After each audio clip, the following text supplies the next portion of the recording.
মান ক্বারা হারফাম মিন কিতাবিল্লাহ মান ক্বারা আল কুরআন হারফাম মিন কিতাবিল্লাহ ফালাহু হাসানাহ ওয়াল হাসানাতু বিআশরি আমসালিহা।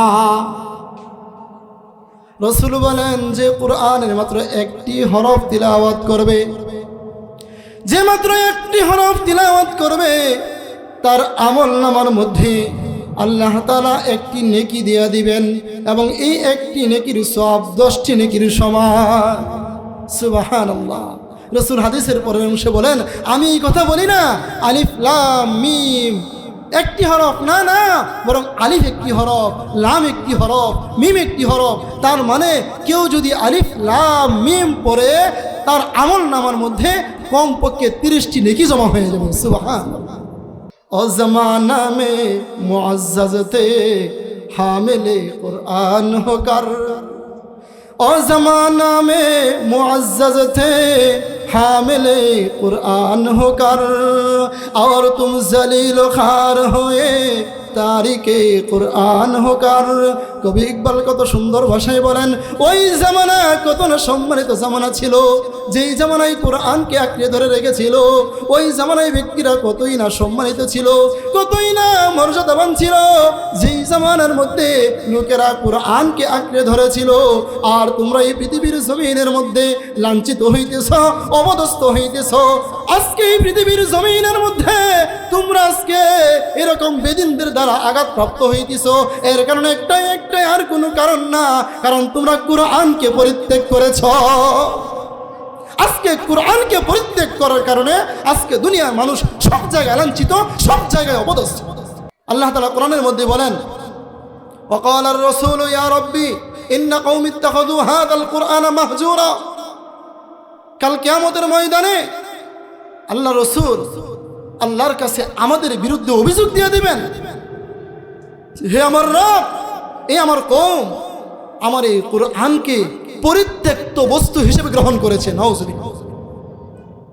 রাসূল নিজে যদি আমাদের বিরুদ্ধে আল্লাহর কাছে অভিযোগ দিয়ে দেয়, বাঁচার কোনো উপায় আছে? বলেন, বাঁচার কোনো উপায় আছে? মুহতারাম হাজিরিন, বাঁচতে হলে আমাদের কোরআনের সাথে সম্পর্ক করতেই হবে। মুহতারাম হাজিরিন, কোরআনের সাথে যারা সম্পর্ক করেছে এদেরকে আল্লাহ কেমন দামি বানিয়েছেন। আর কোরআনকে পরিত্যাগ করার কারণে এই পৃথিবীর জমিনের মধ্যে কেমন অপদস্থ হয়েছে, আসুন আমরা একটু ইতিহাসের দিকে তাকাই। খলিফা ওয়ালিদ বিন আব্দুল মালিকের জামানায় তারেক বিন জিয়াদের নেতৃত্বে মাত্র 12,000 সৈন্য নিয়ে তারেক বিন জিয়াদ খ্রিস্টান রাজা রডারিকের বিরুদ্ধে জিহাদ করে স্পেনকে বিজয় করেছিল। খ্রিস্টান সৈন্য ছিল 1 লক্ষ আর মুসলমান সৈন্য ছিল মাত্র 12,000।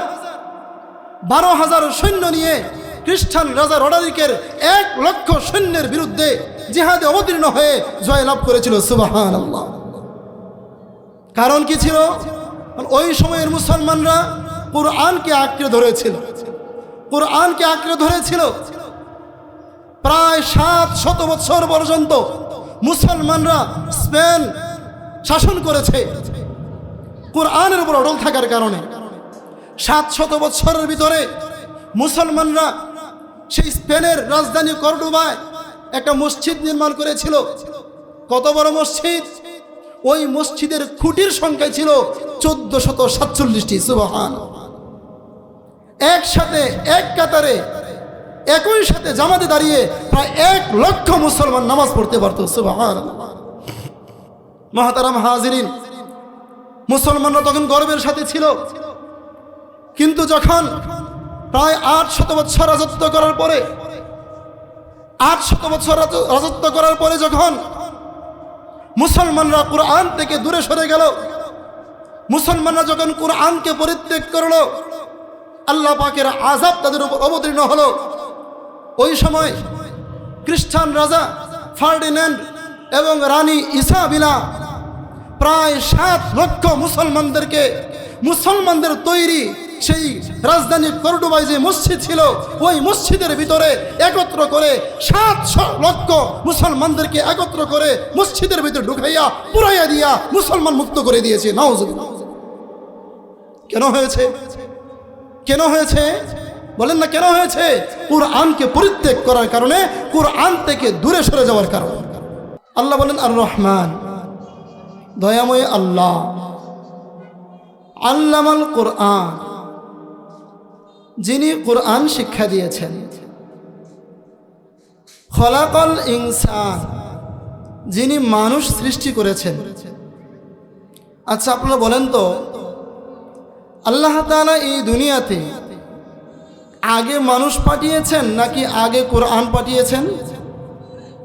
বলেন, আল্লাহ তাআলা আগে কি এই দুনিয়াতে মানুষ পাঠিয়েছেন নাকি আগে কোরআন পাঠিয়েছেন? আল্লাহ তাআলা আগে মানুষ পাঠিয়েছেন, আগে আমাদের নবী মুহাম্মদ আরবি সাল্লাল্লাহু আলাইহি ওয়াসাল্লামকে পাঠিয়েছেন, এরপরে আমাদের নবীর উপর কোরআন নাজিল করেছেন। কথা বলেন ঠিক কিনা? আগে মানুষ পাঠিয়েছেন, পরে কোরআন নাজিল করেছেন। এবার আসুন আমরা একটু আয়াতের দিকে তাকাই।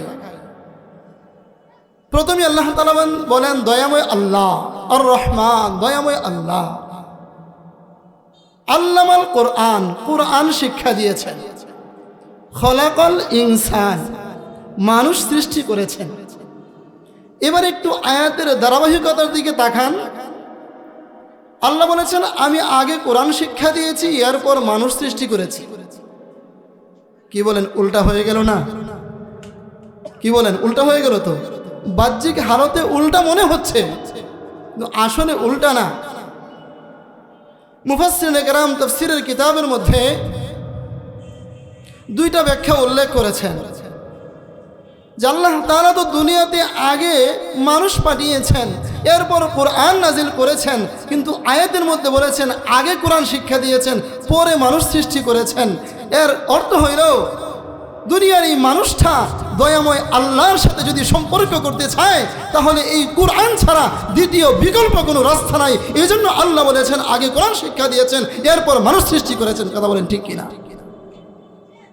আল্লাহর সাথে সম্পর্ক করতে হলে কোরআন ছাড়া দ্বিতীয় আর কোনো সুযোগ নেই। কোরআনের মাধ্যমে আল্লাহ তাআলার সাথে সম্পর্ক কায়েম করা যাবে। এই জন্য আল্লাহ তাআলা আগে কোরআনের কথা বলেছেন। মুফাসসিরিনে কেরাম দ্বিতীয় ব্যাখ্যা উল্লেখ করেছেন, আমরা তো 4 হাত পায়ে মানুষ, এই 4 হাত পা তো একটা জানোয়ারেরও আছে। কি বলেন? নাই? আছে। কিন্তু শুধু 4 হাত পা হইলেই মানুষ হওয়া যায় না। আল্লাহ তাআলা বুঝাতে চেয়েছেন, বান্দা তুমি যদি সত্যিকার অর্থে মানুষ হতে চাও, তোমাকে কোরআন শিক্ষায় শিক্ষিত হতে হবে, এরপরে তুমি হবে প্রকৃতপক্ষে মানুষ। এই জন্য আল্লাহ তাআলা প্রথমে কি করেছেন? কোরআনের কথা বলেছেন, এরপর মানুষ সৃষ্টির কথা বলেছেন। মুহতারাম হাজিরিন, এই জন্য আমাদের কোরআনের সাথে সম্পর্ক করা দরকার। কোরআনের সাথে যারই সম্পর্ক হয়েছে, যত নিম্নমানের বস্তুই হোক না কেন, যত নিম্নমানের মানুষটাই হোক না কেন, আল্লাহ তাআলা দামি কোরআনের সাথে সম্পর্ক করার কারণে আল্লাহ তাআলা ওই নিম্নমানের বস্তুটাকে, ওই নিম্নমানের মানুষটাকে, ওই নিম্নমানের জায়গাটাকে আল্লাহ তাআলা দামি বানিয়ে দিয়েছেন। সুবহানাল্লাহ। বিষয়টা বোঝার জন্য ছোট্ট একটা উদাহরণ বুঝেন। আচ্ছা বলেন, আপনাদের এলাকায় বাজারে আঙ্গুর কিনতে পাওয়া যায় না? সবাই বলেন, পাওয়া যায় না? কত টাকা কেজি? 400 টাকা। মাশাআল্লাহ, যুবক ভাই উত্তর দিয়েছে 400 টাকা কেজি। আচ্ছা আরেকটা প্রশ্ন করি, এই 400 টাকা কেজি আঙ্গুরটা এটা কিসের মধ্যে দেয় দোকানদারে? একটা কার্টনের মধ্যে দেয়। কি বলেন? একটা কার্টনের মধ্যে দেয়। আচ্ছা এই কার্টনটা কত টাকা কেজি? সর্বোচ্চ 50 টাকা, ধরলাম 100 টাকা। আপনি যখন 1 কেজি আঙ্গুর বাজার থেকে কিনেন, তখন দেখবেন 100 গ্রাম ওজনের একটা কার্টন, এর ভিতরে আঙ্গুরগুলো ভরে তারপর আপনাকে দেয়। কি বলেন? এমন না? আচ্ছা বলেন তো, দোকানদাররা যখন ওজন করে তখন কি এভাবে ওজন করে যে এখানে 900 গ্রাম আঙ্গুর আছে, 1 কেজি 100 গ্রাম কি আছে, কার্টন আছে। 900 গ্রাম আঙ্গুর, 100 গ্রাম কার্টন, এই মোট 1 কেজি। আর কার্টনের দাম 5 টাকা, আঙ্গুরের দাম হলো এত টাকা। এভাবে ভাগ করে, আমার মনে হয় আপনারা বুঝতেছেন না আমার আলোচনা। এভাবে ভাগ করে না, না ভাগ করে না, বরং ওই কার্টুনটা কেউ 400 টাকা কেজি আঙ্গুরের দামে বিক্রি করতেছে। এমনই তো না? আপনাদের এলাকায় ভিন্ন? এমনই আমাদের ময়মনসিংহ এলাকায় এমন। তো এখন প্রশ্ন হলো, এই যে মাত্র 5 টাকা দামের যে কার্টুনটা, এটা আপনার কাছে 400 টাকা কেজিতে বিক্রয় করলো কিসের কারণে? দামি আঙ্গুরের সাথে সম্পর্ক হওয়ার কারণে। কথা বলেন ঠিক কিনা? দামি আঙ্গুরের সাথে সাময়িক সময়ের জন্য হলেও তার কি হয়েছে, সম্পর্ক হয়েছে। এই জন্য বাজারের হাইসিওতে এই কার্টনটাও আপনার কাছে 400 টাকা কেজিতে বিক্রি হচ্ছে। যদি উদাহরণটা বুঝে থাকেন, এবার আসুন, এই পৃথিবীর মধ্যে সবচেয়ে শ্রেষ্ঠ গ্রন্থের নাম কি? আল কোরআন। কোরআনের চাইতে এই পৃথিবীর জমিনের মধ্যে আর কোনো শ্রেষ্ঠ কিতাব নাই।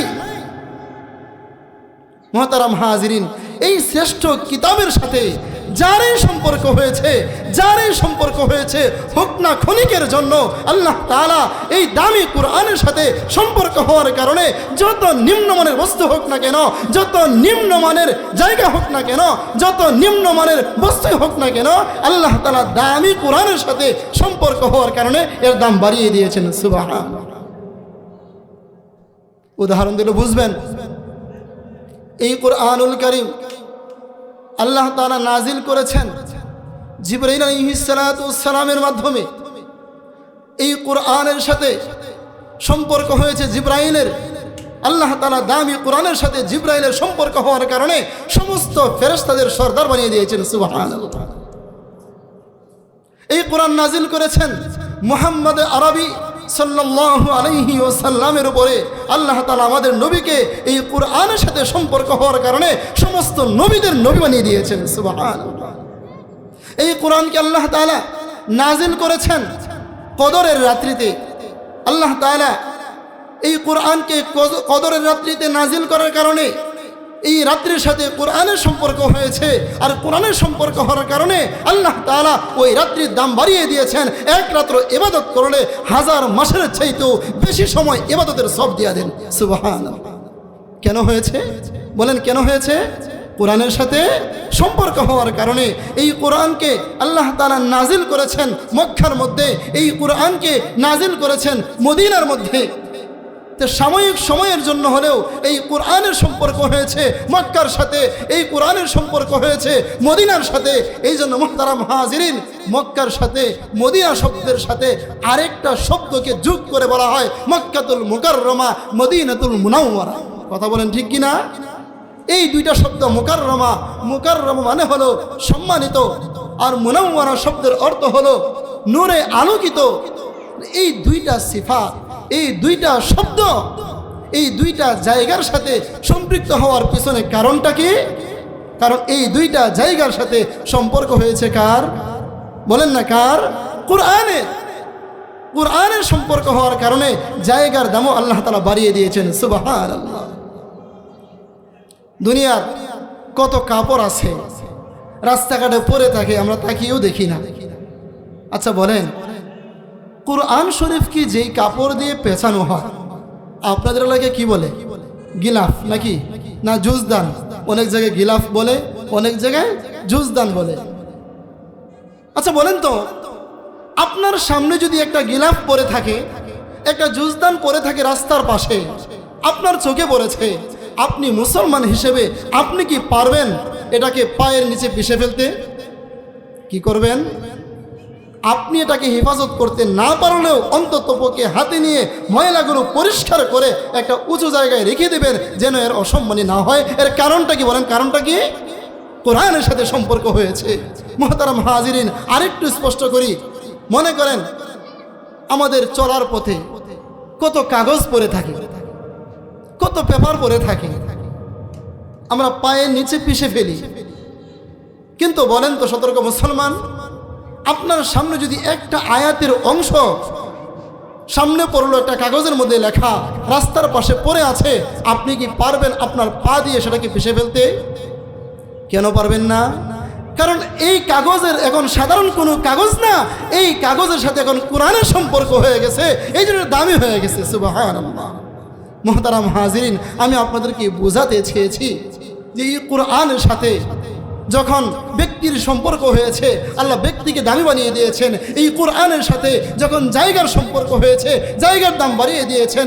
এই কোরআনের সাথে যখন বস্তুর সম্পর্ক হয়েছে, বস্তুর দাম বাড়িয়ে দিয়েছেন। এই কোরআনের সাথে যখন কাপড়ের সম্পর্ক হয়েছে, কাপড়ের দাম বাড়িয়ে দিয়েছেন। এই কোরআনের সাথে যখন একটা কাগজের সম্পর্ক হয়েছে, কাগজের দাম বাড়িয়ে দিয়েছেন। মুহতারাম হাজিরিন, এমনিভাবে যখন এই কোরআনের সাথে যখন একজন ব্যক্তির সম্পর্ক হয়, আল্লাহ তাআলা এই ব্যক্তির মর্যাদা বাড়িয়ে দেন। রাসূল বলেন, ইউকালু লিসাহিবিল কুরআন ইকরা ওয়ারতাকি ওয়ারাত্তিল কামা কুনতা তুরাত্তিলু ফিদ দুনিয়া ফাইন্না মানজিলাকা ইনদা আখিরি আয়াতিন তাকরাউহা।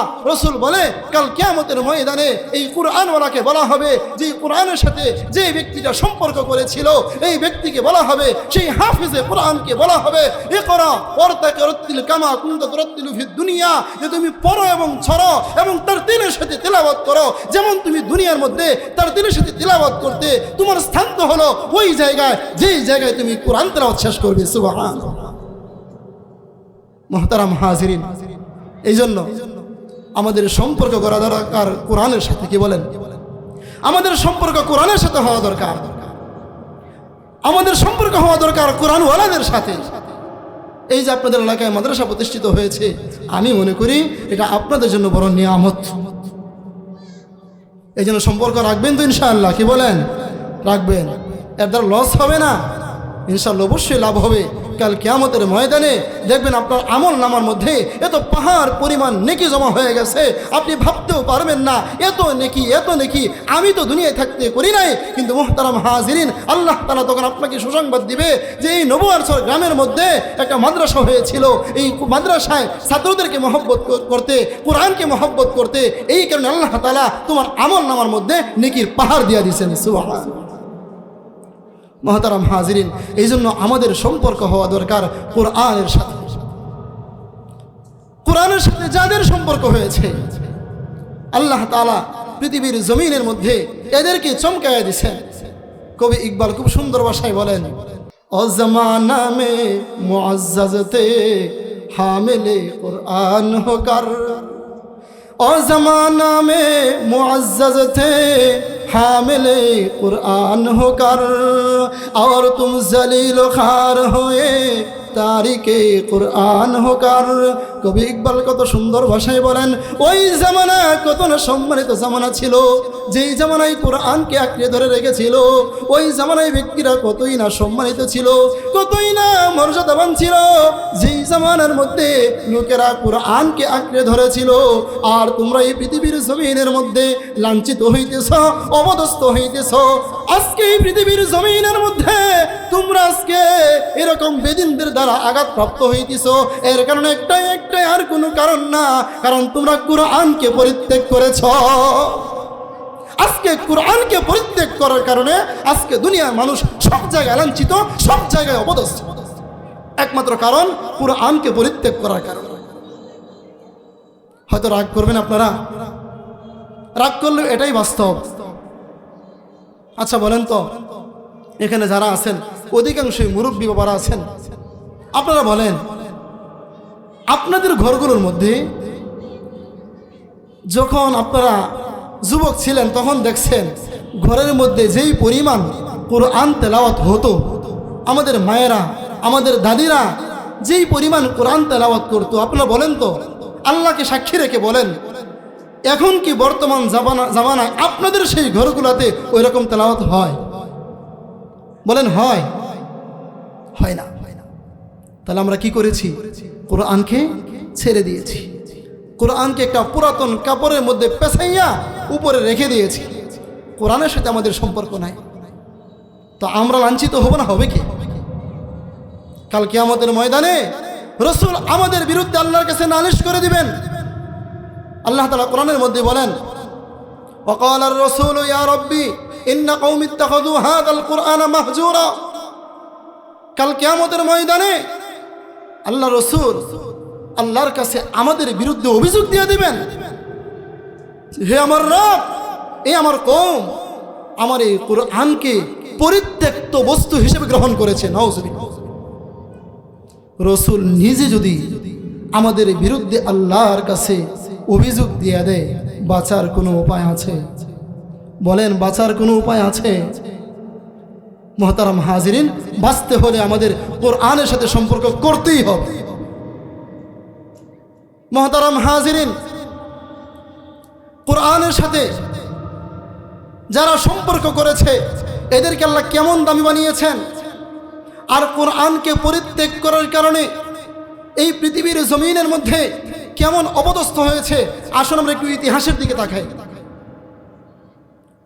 খলিফা ওয়ালিদ বিন আব্দুল মালিকের জামানায় তারেক বিন জিয়াদের নেতৃত্বে মাত্র 12,000 সৈন্য নিয়ে তারেক বিন জিয়াদ খ্রিস্টান রাজা রডারিকের বিরুদ্ধে জিহাদ করে স্পেনকে বিজয় করেছিল। খ্রিস্টান সৈন্য ছিল 1 লক্ষ আর মুসলমান সৈন্য ছিল মাত্র 12,000। 12,000 সৈন্য নিয়ে খ্রিস্টান রাজা রডারিকের 1 লক্ষ সৈন্যের বিরুদ্ধে জিহাদে অবতীর্ণ হয়ে জয়লাভ করেছিল। সুবহানাল্লাহ। কারণ কি ছিল? ওই সময়ের মুসলমানরা কোরআনকে আঁকড়ে ধরেছিল, কোরআনকে আঁকড়ে ধরেছিল। প্রায় 700 বছর পর্যন্ত মুসলমানরা স্পেন শাসন করেছে কোরআনের উপর অটল থাকার কারণে। 700 বছরের ভিতরে মুসলমানরা সেই স্পেনের রাজধানী কর্ডোবায় একটা মসজিদ নির্মাণ করেছিল। কত বড় মসজিদ! ওই মসজিদের খুঁটির সংখ্যা ছিল 1447টি। সুবহানাল্লাহ। একসাথে এক কাতারে একই সাথে জামাতে দাঁড়িয়ে প্রায় 1 লক্ষ মুসলমান নামাজ পড়তে পারত। সুবহানাল্লাহ। মুহতারাম হাজিরিন, মুসলমানরা তখন গর্বের সাথে ছিল, কিন্তু যখন প্রায় 800 বছর রাজত্ব করার পরে 800 বছর রাজত্ব করার পরে যখন মুসলমানরা কোরআন থেকে দূরে সরে গেল, মুসলমানরা যখন কোরআনকে পরিত্যাগ করল, আল্লাহ পাকের আযাব তাদের উপর অবতীর্ণ হলো। ওই সময় খ্রিস্টান রাজা ফার্ডিন্যান্ড এবং রানী ইসাবেলা প্রায় 7 লক্ষ মুসলমানদের তৈরি সেই রাজধানী কর্ডোবায় যে মসজিদ ছিল, ওই মসজিদের ভিতরে একত্র করে 700 লক্ষ মুসলমানদেরকে একত্র করে মসজিদের ভিতরে ঢুকাইয়া পুরাইয়া দিয়া মুসলমান মুক্ত করে দিয়েছে। নাউযুবিল্লাহ। কেন হয়েছে? কেন হয়েছে? বলেন না কেন হয়েছে? কোরআনকে পরিত্যাগ করার কারণে, কোরআন থেকে দূরে সরে যাওয়ার কারণে। মুহতারাম হাজিরিন, শুধু কি তাই? আপনারা জানেন তুরস্কের মধ্যে 2000 সালে ভূমিকম্প হয়েছিল। মুরব্বী যারা আছেন তারা হয়তো জানেন 2000 সালে তুরস্কের ভূমিকম্পের মধ্যে প্রায় 50,000-এর বেশি মানুষ ইন্তেকাল করেছে। সেই ভূমিকম্পের কারণ কি ছিল? এর কারণ হিসেবে শাইহান পত্রিকার মধ্যে, কাতারের আল ওয়াহদান পত্রিকার মধ্যে যেই ইতিহাস ব্যক্ত করেছে মুহতারাম হাজিরিন, খুবই বেদনাদায়ক। বোঝার জন্য বলতেছি, এই ভূমিকম্পের কারণ হিসেবে আল ওয়াহদান পত্রিকায়, শাইহান পত্রিকায় উল্লেখ করেছে ওই সময় তুরস্কের সাগর পারে একটা নৌঘাঁটি ছিল, নৌবাহিনীর ঘাঁটি ছিল। তো এই নৌবাহিনীর ঘাঁটির মধ্যে 2000 সালে একটা অনুষ্ঠানের আয়োজন করা হয়। অনুষ্ঠানের মূল বিষয়বস্তু ছিল অবসরপ্রাপ্ত তুর্কি জেনারেল যারা ছিল এদেরকে সংবর্ধনা দেওয়া। তো অনুষ্ঠান চলতেছে, রাত্র যখন গভীর হয়ে গেছে, বিভিন্ন দেশ থেকে আমদানিকৃত নর্তকী অর্ধ উলঙ্গ মেয়েদেরকে দিয়ে নাচ শুরু করে দিয়েছে। হঠাৎ করে এক জেনারেল এক মুসলমান ক্যাপ্টেনকে ডাক দিল, এদিকে আসো, কোরআন হাতে নাও। ক্যাপ্টেন ভয়ে কোরআন হাতে নিল, ভয়ে থরথর করে কাঁপতেছে। কোরআন হাতে নেওয়ার পরে ওই জেনারেল বলল, কোরআন শরীফ খোলো, 14 পারার সূরাতুল হিজর খোলো, তেলাওয়াত করো 9 নম্বর আয়াত, ইন্না নাহনু নাযালনা যিকরা ওয়া ইন্না লাহু লাহাফিজুন। জেনারেল ক্যাপ্টেনকে জিজ্ঞাসা করে, বলো আয়াতের অর্থ কি? ক্যাপ্টেন বলে, আয়াতের অর্থ তো আমি জানি না, আপনি বলেন। জেনারেল তখন বলে, আয়াতের অর্থ হলো, তোমার আল্লাহ নাকি বলেছে এই কোরআন তিনি নাজিল করেছেন এবং তিনি এর হেফাজত করবেন। এই বলে সে কোরআনের এক একটা পৃষ্ঠাকে ছিঁড়ে ছিঁড়ে নর্তকীদের পায়ের নিচে ফেলে দিতেছে। নাউজুবিল্লাহ। ক্যাপ্টেন ভয় পেয়ে গেছে। সেই তুর্কি জেনারেলের আচরণ দেখে ক্যাপ্টেন ভয়ে কাঁপতেছে। ক্যাপ্টেন বুঝতে পেরেছে আল্লাহর আযাব আসতে আর দেরি হবে না, তাই সে ভয়ে সেখান থেকে পালিয়ে গিয়েছে, দূরে সরে গিয়েছে। ওই ক্যাপ্টেন নিজে বলে, আমি সেখান থেকে যাওয়ার সাথে সাথে আমি দেখি ওই সাগরের মধ্যে ভূমিকম্প শুরু হয়ে গেছে, আর এই ভূমিকম্পেই মারা গিয়েছে প্রায় 50,000-এর বেশি মানুষ। নাউজুবিল্লাহ বলেন। এর কারণটা কি বলেন? কারণটা কি? কোরআনকে অবমাননা করার কারণ, কোরআনকে পরিত্যাগ করার কারণ। মুহতারাম হাজিরিন, আজও আমরা কোরআনকে বিভিন্নভাবে আমরা এরকম লাঞ্ছিত করতেছি, অবমাননা করতেছি, আমাদের কোনো খবরই নাই। মুহতারাম হাজিরিন, এই জন্য আমাদের কোরআনের সাথে সম্পর্ক হওয়া দরকার, কোরআনের সাথে সম্পর্ক হওয়া দরকার। এই পৃথিবীর ইতিহাস তালাশ করেন, আমরা তো ইসলাম পেয়েছি। কি বলেন? আমরা ইসলাম পেয়েছি না? আমরা ইসলাম পেয়েছি। অনেকেই আমরা জন্মসূত্রে মুসলমান, বাস ইসলাম পেয়ে গেছি আমরা। কিন্তু না মুহতারাম হাজিরিন, ইতিহাস তালাশ করলে দেখা যায় যারা এই কোরআনের সাথে সম্পর্ক করেছে এদের মাধ্যমে আমরা ধারাবাহিকভাবে এই পর্যন্ত কোরআন পেয়েছি। একটু ইতিহাস তালাশ করেন। এই ইসলামের জন্যে শাহ অলিউল্লাহ মুহাদ্দিসে দেহলভী রহমতুল্লাহি আলাইহি শিয়ায়ে ইসনা আশারার বিরুদ্ধে সংগ্রাম করেছে। এই ইসলামের জন্যে শাহ আব্দুল আজিজ মুহাদ্দিসে দেহলভী রহমতুল্লাহি আলাইহি ইংরেজদের বিরুদ্ধে সংগ্রাম করেছে। এই ইসলামের জন্যই খাজা মাইনুদ্দিন চিশতি রহমতুল্লাহি আলাইহি পৃথ্বীরাজের বিরুদ্ধে সংগ্রাম করেছে। এই ইসলামের জন্যই শাইখুল হিন্দ মাহমুদ হাসান দেওবন্দি রহমতুল্লাহি আলাইহি মাল্টার কারাগারে গিয়েছে। 4.5 বছর পর্যন্ত সেই ইংরেজদের মাল্টার কারাগারে আবদ্ধ ছিল। ইংরেজরা লোহাকে উত্তপ্ত করে কোমরের মধ্যে বারবার আঘাত করেছে, যার কারণে কোমরের গোশতগুলো খসে খসে পড়ে গেছে।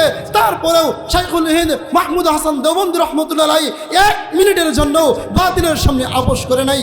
এই ইসলামের জন্যই মুহতারাম হাজিরিন উলামায়ে দেওবন্দ সংগ্রাম করেছে। এই ইসলামের জন্যই শাহজালাল মুজাররদে ইয়ামানি রহমতুল্লাহি আলাইহি গৌর গোবিন্দের বিরুদ্ধে সংগ্রাম করেছে। এই ইসলামের জন্যই ফখরে বাঙ্গাল তাজুল ইসলাম রহমতুল্লাহি আলাইহি সংগ্রাম করেছে। এই ইসলামের জন্যই ফজলুল খামিনী রহমতুল্লাহি আলাইহিকে প্রায় 2 বছর পর্যন্ত কারাবদ্ধ থাকতে হয়েছে। এই ইসলামের জন্যই মুহতারাম হাজিরিন শেখুল হাদিস আল্লামা আজিজুল হক রহমতুল্লাহি আলাইহিকে লং মার্চ করতে হয়েছে। এই ইসলামের জন্যই শাহ আহমদ শফি রহমতুল্লাহি আলাইহিকে শাপলা চত্বর কায়েম করতে হয়েছে। এই ইসলামের জন্যই মুহতারাম হাজিরিন আজও পর্যন্ত বাংলার জমিনে হাজার উলামায়ে কেরাম জীবন দেওয়ার জন্য প্রস্তুত আছে। সুস্পষ্ট ভাষায় আমি আরেকটা বিষয় আপনাদের এই নরসিংদীর রায়পুরা থানার নবুয়াছর গ্রামের উলামায়ে কেরামের পক্ষ থেকে জানিয়ে দিতে চাই, আজও যদি কোনো বাতিল মাথা যারা দিয়ে আসে, সুস্পষ্ট ভাষায় জানিয়ে দিতে চাই, কোরআনকে ধারণকারী হক্কানি উলামায়ে কেরাম এখনও আছেন ইসলামের জন্য জীবন দিতে। কথা বলেন ঠিক কিনা? মুহতারাম হাজিরিন, কি বুঝলেন? কে বুঝলেন? আমরা ইসলাম পেয়েছি, শুধু শুধু পাই নাই, আমরা ইসলাম পেয়েছি ওই সমস্ত ব্যক্তিদের মাধ্যমে যারা কোরআনের সাথে সম্পর্ক করেছে। কথা বলেন ঠিক কিনা? মুহতারাম হাজিরিন, যারা কোরআনের সাথে সম্পর্ক করে এদের দাম আল্লাহ তাআলা কেমন বাড়িয়ে দেন। কেউ কোরআনের আয়াত বুঝুক বা না বুঝুক, দেখেন আল্লাহ তাআলা কত দয়া। রাসূল বলে, মান ক্বারা হারফাম মিন কিতাবিল্লাহ, মান ক্বারা আল কুরআন হারফাম মিন কিতাবিল্লাহ ফালাহু হাসানাহ ওয়াল হাসানাতু বিআশরি আমসালিহা। রাসূল বলেন, যে কোরআনের মাত্র একটি হরফ তিলাওয়াত করবে, যে মাত্র একটি হরফ তিলাওয়াত করবে, তার আমলনামার মধ্যে আল্লাহ তাআলা একটি নেকি দিয়ে দিবেন এবং এই একটি নেকির সওয়াব 10টি নেকির সমান। সুবহানাল্লাহ। রাসূল হাদিসের পরের অংশে বলেন, আমি এই কথা বলি না আলিফ লাম মিম একটি হরফ, না না, বরং আলিফ একটি হরফ, লাম একটি হরফ, মিম একটি হরফ। তার মানে কেউ যদি আলিফ লাম মিম পড়ে, তার আমলনামার মধ্যে কমপক্ষে 30টি নেকি জমা হয়ে যাবে। সুবহানাল্লাহ। এত সওয়াব, এত সওয়াব। কারণ কি? কোরআনের সাথে সম্পর্ক। কোরআনের সাথে সম্পর্ক হওয়ার কারণে আল্লাহ তাআলা এই পরিমাণ নেকি দেয়া দেন। মুহতারাম হাজিরিন, আরেকটু ইতিহাস শোনাই। কোরআনের সাথে সম্পর্ক হলে আল্লাহ তাআলা দুনিয়া এবং আখিরাতের মধ্যে কেমন দামি বানিয়ে দেন, আরেকটু ইতিহাস আপনাদেরকে শোনাই। আপনারা কি রাগ করতেছেন আমার আলোচনা? শুনবেন কিছুক্ষণ? শুনবেন তো কিছুক্ষণ? মুহতারাম হাজিরিন, কোরআনের সাথে সম্পর্ক হওয়ার কারণে আল্লাহ কেমন দামি বানিয়ে দেন দেখেন না।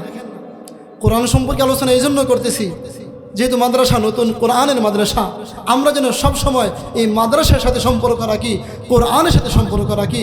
মুহতারাম হাজিরিন, মুসলিম পর্যটক ছিলেন ইবনে বতুতা রহমতুল্লাহি আলাইহি। কোনো কোনো ইতিহাসের গ্রন্থে লেখা হয় তিনি সারা বিশ্ব সফর করেছেন।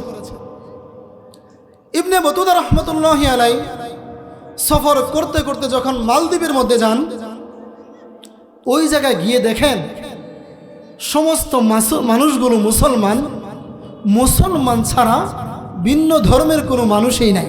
সুবহানাল্লাহ। ইবনে বতুতা আশ্চর্য হয়ে গেলেন। একটা দ্বীপ, মালদ্বীপ, এই দ্বীপের মধ্যে সমস্ত মানুষগুলো মুসলমান, এর কারণটা কি? এই দ্বীপের মধ্যে ইসলাম পৌঁছলো কিভাবে? ইতিহাস তালাশ করতে শুরু করলেন। ইতিহাস তালাশ করে সেই মালদ্বীপের যে ইতিহাসটা ইবনে বতুতা রহমতুল্লাহি আলাইহি ব্যক্ত করেছেন, সেই ইতিহাসটা হলো এমন: আরব দেশের একটা বাণিজ্যিক জাহাজ, বণিক জাহাজ ব্যবসার উদ্দেশ্যে এই মালদ্বীপের পাশ দিয়ে যাইতেছিল। যাওয়ার পথে যখন মালদ্বীপের পাশ দিয়ে যায়, ওই মুহূর্তে ঝড়ের কবলের মধ্যে পড়ে ওই জাহাজটা ডুবে যায়।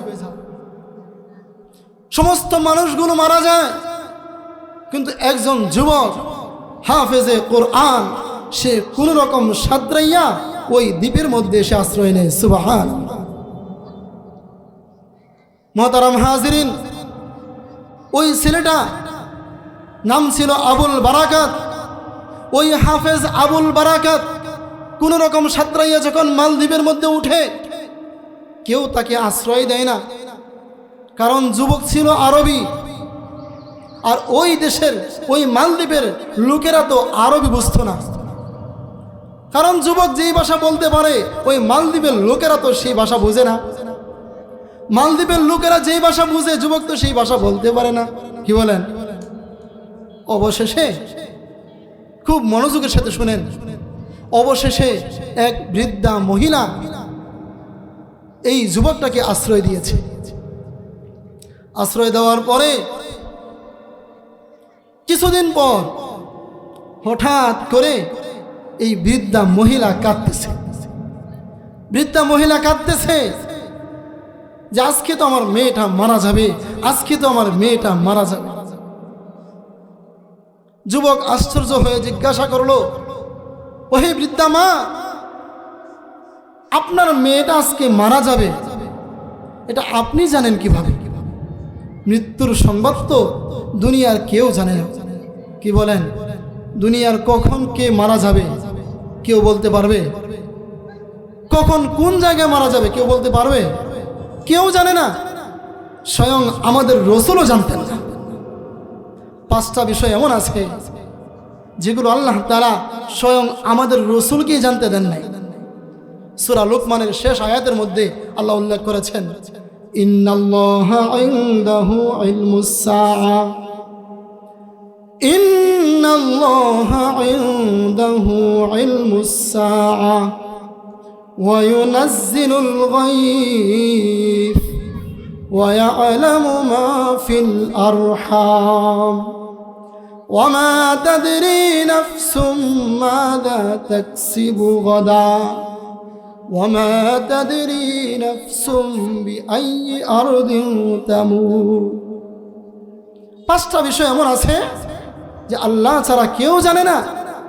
আল্লাহ বলেন, ইন্নাল্লাহা ইনদাহু ইলমুস সাআ, কিয়ামত কখন হবে একমাত্র কে জানেন? বলেন না, কে জানেন? আরে আল্লাহর নামটা নেন না একটু জোরে শুনি, আল্লাহ। কিপটামি কারণ কেন? আল্লাহর নাম নেবেন, লস হবে? বলেন লস হবে নাকি? লস হবে না মুহতারাম হাজিরিন, লাভ হবে। তো কিয়ামত কখন হবে একমাত্র কে জানেন? আল্লাহ। 2 নাম্বার, ওয়ায়ুনাজ্জিলুল গায়থ, বৃষ্টি কখন হবে একমাত্র জানেন কে? ওয়ায়ুনাজ্জিলুল গায়থ ওয়া ইয়ালামু মা ফিল আরহাম, মায়ের গর্ভের মধ্যে কোন সন্তান আছে একমাত্র জানেন কে? আল্লাহ জানেন। এখন বলতে পারেন, হুজুর আমরাও জানি, ডাক্তাররাও জানি, মায়ের গর্ভে কোন সন্তান আছে এটা আমরাও এখন বলতে পারি, ডাক্তাররাও বলতে পারে। কারণ কি? প্রযুক্তির জামানা চলতেছে, আলট্রাসোনোগ্রাফি করে ডাক্তার বলে দেয় এই সন্তান হবে। আচ্ছা, আপনাদেরকে আমি জিজ্ঞাসা করি, আমার মায়ের সাথে আমার বাবা যেদিন মিলন করেছে, আমার মায়ের সাথে আমার বাবা যেদিন মিলন করেছে, যেই মিলনের দ্বারা আমি আমার মায়ের গর্ভে এসেছি, পৃথিবীর এমন কোন ডাক্তার কবিরাজ কি আছে যে বলতে পারবে যে তখন আমার মায়ের গর্ভে ছেলে না মেয়ে? বলেন, বলতে পারবে? কিন্তু তখনও বলতে পারেন কে? বলেন না, তখনও বলতে পারেন কে? আল্লাহ। মায়ের গর্ভে আসলে কোন সন্তান আছে একমাত্র কে জানেন? আল্লাহ। ডাক্তাররা বলতে পারে কখন? যখন পরিপুষ্ট হয়ে যায়। তারপরেও দেখা যায় অনেক সময় বলে ছেলে হয় মেয়ে, বলে মেয়ে হয় কি ছেলে, এমন হয় না? হয় কি না? হয়। তার মানে ডাক্তাররাও যতটুকু বলে এটাও কি 100% সঠিক না। 3 নম্বর, মায়ের গর্ভে কোন সন্তান আছে একমাত্র জানে কে? আল্লাহ। ওয়া ইয়ালামু মা ফিল আরহাম ওয়া মা তাদরি নাফসুম মাযা তাকসিবু গাদা, কোন মানুষ জানে না আগামীকাল সে কি খাবে। যারা এখানে আসছেন হয়তো বলতে পারেন, হুজুর বাড়িতে গরুর গোশত নিয়ে রেখে আসছি, আগামীকালকে দুপুরে ভুনা করবে, এগুলো আমি খাবো। কিন্তু আগামীকালকের আগে তো আপনি দুনিয়ার জমিন থেকেও বিদায় নিতে পারেন। কথা বলেন ঠিক কিনা? আগামীকাল কি রিজিক আপনার তাকদিরে আছে আপনি জানেন না। মুহতারাম হাজিরিন, একমাত্র জানে কে? আল্লাহ। 5 নম্বর, ওমা তাদরি নাফসুম মাযা তাকসিবু গাদা ওমা তাদরি নাফসুম বিআইয়ি আরদিন তামুত, মানুষ কোথায় মৃত্যুবরণ করবে, কোন সময় করবে, কোন জায়গায় করবে, কোন হালাতে করবে জানেন কে? একটা মানুষ কোন জায়গায় মরবে, কখন মরবে একমাত্র জানেন কে? আল্লাহ। মনে আছে তো সেই হাফেজ আবুল বারাকাত বৃদ্ধা মহিলাকে জিজ্ঞাসা করতেছে, ওহে বৃদ্ধা মা, মৃত্যু কখন হবে আপনি তো জানেন না, কারণ আপনি কাঁদতেছেন কেন? আপনার মেয়েটা মারা যাবে। মনে আছে তো আপনাদের? মুহতারাম হাজিরিন, এবার বৃদ্ধা মহিলা উত্তর দেয়, বাবা আমাদের এই মালদ্বীপের মধ্যে একটা প্রচলন আছে, প্রতি বৎসর আমাদের নদীর পানি শুকিয়ে যায়, আর এই নদীর পানি আনার জন্য এমনকি এই নদী থেকে একটা দৈত্য আমাদের মালদ্বীপের মধ্যে আক্রমণ করে ওই দৈত্যের আক্রমণ থেকে বাঁচার জন্য ওই দ্বীপের পারে একটা মন্দির আছে। ওই মন্দিরের মধ্যে নির্দিষ্ট দিনে একটা সুন্দরী মেয়েকে সাজাইয়া গুছাইয়া ওই মন্দিরের মধ্যে রেখে আসা হয়, আর পরের দিন সকালে যে লাশ নিয়ে আসে, আর এর উসিলায় আমরা কি করি, দৈত্যের আক্রমণ থেকে রক্ষা পাই। মহতারাম হাজিরিন, ওই বৃদ্ধা মহিলা বলে, এই বছর লটারিতে আমার মেয়ের নাম আসছে, আজকে রাত্রিবেলায় আমার মেয়েটাকে রাজার লোকেরা এসে নিয়ে যাবে, আর পরের দিন সকালে এসে লাশটা দিয়ে যাবে। এই জন্য আমি বলতেছি আমার মেয়েটা কি আজকে মারা যাবে। বুঝতেছেন তো আপনারা? মহতারাম হাজিরিন, হাফেজ আবুল বারাকাত এবার বলেন যে, ও হে বৃদ্ধা মা, আপনি আমাকে জায়গা দিয়েছেন, আপনি আমাকে আশ্রয় দিয়েছেন, আমি দিব না আপনার মেয়েটা আজকে মারা যাক। আপনি আমাকে মেয়ের সাজে সাজাইয়া রাজার লোকদের হাতে উঠাইয়া দিবেন, রাজার লোকেরা আমাকে নিয়ে মন্দিরে রেখে আসুক, কারণ আমার এখনো দাড়ি মুছ উঠে নাই, চেহারা আমার সুন্দর, আমাকে মেয়ের সাজে সাজালে কেউ বুঝতে পারবে না। মহতারাম হাজিরিন, বৃদ্ধা মহিলা কিছুতেই রাজি হয় না। অবশেষে হাফেজ আবুল বারাকাতের পীড়াপিড়ির কারণে রাজি হয়ে যায়। রাজি হয়ে রাত্রিবেলায় ওই হাফেজ আবুল বারাকাতকেই মেয়ের সাজে সাজাইয়া রাজার লোকদের হাতে উঠাইয়া দেয়। মহতারাম হাজিরিন, রাজার লোকেরা তো চিনতে পারে নাই যে এটা মেয়ে না এটা ছেলে, যেহেতু মেয়ের সাজে সাজানো, এখনো দাড়ি মুছ উঠে নাই। তো রাত্রিবেলায় যখন রেখে আসলো এই মন্দিরের মধ্যে, রাত্র যখন গভীর হয়ে গেল, হাফেজ আবুল বারাকাত দেখতেছে সাগর থেকে বিশাল আকারের এক দৈত্য যেন এদিকে আসতেছে। যখন ওই মন্দিরের কাছাকাছি চলে আসছে, হাফেজ আবুল বারাকাত আল্লাহর কালাম তেলাওয়াত করতে শুরু করে দিয়েছে। সুবহানাল্লাহ। যতই তেলাওয়াত করে দৈত্য পিছনে যায়, যতই তেলাওয়াত করে দৈত্য পিছনে যায়, সামনে আসতে পারে না। এভাবে সারা রাত কেটে গেল, দৈত্য আর মন্দিরের মধ্যে আসতে পারে নাই। সকালবেলায় রাজার লোকেরা লাশ আনতে গিয়ে যখন মন্দির খুলল, দেখে দিনের আলোতে স্পষ্ট বোঝা যায় এটা তো কোনো মেয়ে না, এটা তো একটা ছেলে জীবিত বসে আছে। সুবহানাল্লাহি ওয়া বিহামদিহি। হাফেজ আবুল বারাকাতকে ধরে এনে রাজদরবারে নিয়ে আসা হলো। রাজা তাকে প্রশ্ন করলেন, কি ব্যাপার যুবক, তুমি কোত্থেকে এসেছো, কিভাবে এসেছো, আর জীবিতই থাকলা কিভাবে? যুবক সমস্ত ঘটনা সংক্ষেপে বর্ণনা করে। মহতারাম হাজিরিন, আমার আলোচনাও সংক্ষেপ করতেছি, আজান হয়ে যাচ্ছে, 2-1 মিনিটে শেষ করে দেব ইনশাআল্লাহ। তো বাদশাহ যখন জিজ্ঞাসা করলো, সমস্ত বৃত্তান্ত বলল। বাদশাহ বলে, আমি বিশ্বাস করি না, আগামী বছর তোমাকে আবার পাঠানো হবে। যদি তুমি জীবিত অবস্থায় ফিরে আসতে পারো, জীবিত অবস্থায় ফিরে আসতে পারো, তখনই আমি বুঝবো যে সত্যিকারই তোমার কথা ঠিক। আগামী বছর আবার পাঠানো হলো, কিন্তু এর আগে যুবক বাদশার সাথে একটা চুক্তি করে। চুক্তিটা হলো, আমি যদি আগামী বছর আবার ফিরে আসতে পারি, তাহলে আমি যেই ধর্মের অনুসারী, আপনি কি সেই ধর্মের অনুসারী হবেন কিনা? বাদশা রাজি হয়ে গেল। এই শর্ত মোতাবেক যুবক আবার গেল, কিন্তু পরবর্তী বছর ওই দৈত্য যে আগের বছর ধাওয়া খেয়েছে, ওই ধাওয়ায় আর আসেই নাই। সুবহানাল্লাহ। আবার জীবিত অবস্থায় ফিরে আসলো। জীবিত অবস্থায় যখন ফিরে আসলো, বাদশা তার ওয়াদা অনুযায়ী মালদ্বীপের সমস্ত মানুষের সামনে কালেমা পড়ে মুসলমান হয়ে গেল।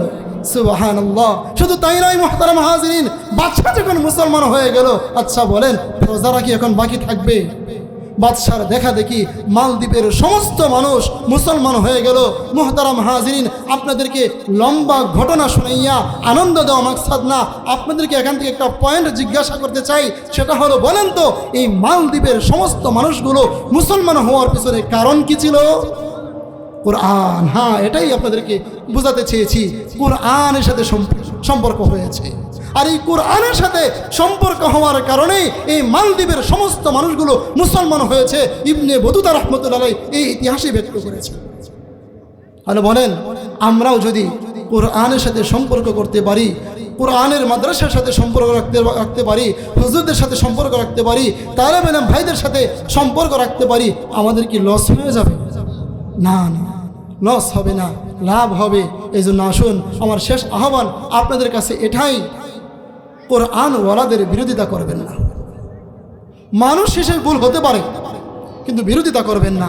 সব সময় চেষ্টা করবেন ওলামায়ে কেরামের পক্ষে থাকার জন্য, ওলামায়ে কেরামের সাথে থাকার জন্য, তালেবে ইলম ভাইদেরকে সাহায্য সহযোগিতা করার জন্য। আপনাদের গ্রামের মাদ্রাসা যেন দিন দিন উন্নতি হয়, আমরা চাই না? কি বলেন? চাই, আমরা সবাই চাই। শুধু চাই মুখে বললে হবে না, এখানে ছাত্র দিতে হবে, পরামর্শ দিতে হবে, বুদ্ধি দিতে হবে, সময় দিতে হবে, অর্থের মাধ্যমে সাহায্য সহযোগিতা করতে হবে। সর্বদিক দিয়ে যদি আমি কোরআনের সাথে সম্পর্ক রাখতে পারি, আল্লাহ তাআলা আমাদের দুনিয়া এবং আখিরাতে কামিয়াব করবেন ইনশাআল্লাহ। আল্লাহ তাআলা আমাদের সবাইকে যতটুকু আলোচনা করা হলো, সর্বপ্রথম আমাকে আপনাদের সবাইকে বুঝার এবং সেই অনুযায়ী আমল করা তৌফিক দান করো। আমিন। ওয়া আখির দাওয়ানা আলহামদুলিল্লাহি রাব্বিল আলামিন।